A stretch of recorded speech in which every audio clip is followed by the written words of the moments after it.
Hey, welcome back to the Real Beginner Friendly Web Development Guide. I'm excited to have you here as we start exploring one of the fundamental building blocks of HTML, the div element. As you're just starting with web development, you might be wondering, what exactly is a div and why do I need to use it? Don't worry, I'm here to help you understand it in the simplest way possible. So, let's start with the basics. The div element, short for division, is a block level element in HTML. Think of it like a box or a container that you can use to group other HTML elements together. Imagine you're organizing a closet. You have different sections for shirts, pants, shoes, and accessories. Similarly, on a web page, you can use div elements to create sections or boxes for different types of content.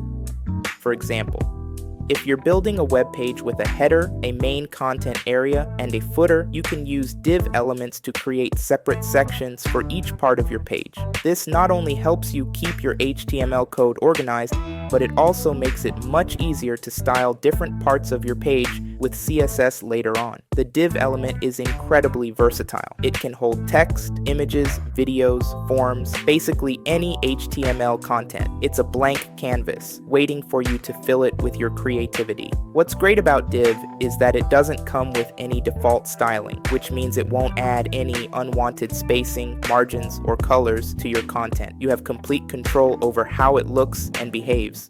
While other elements like the P element, the header element, or the section element are more semantic, meaning they provide more meaning and context about the content they contain, the div element is perfect for when you simply need a container with no semantic meaning. It's a general purpose element that you can use whenever you need a container. In the next video, we'll dive into how to create your first div in HTML and start adding some content to it. By the end of this mini-series, you'll be a pro at using div elements to organize and style your web pages. Stick around, hit the subscribe button if you haven't already, and get ready to learn more about the magic of div elements in HTML. Thanks for watching. See you in the next video.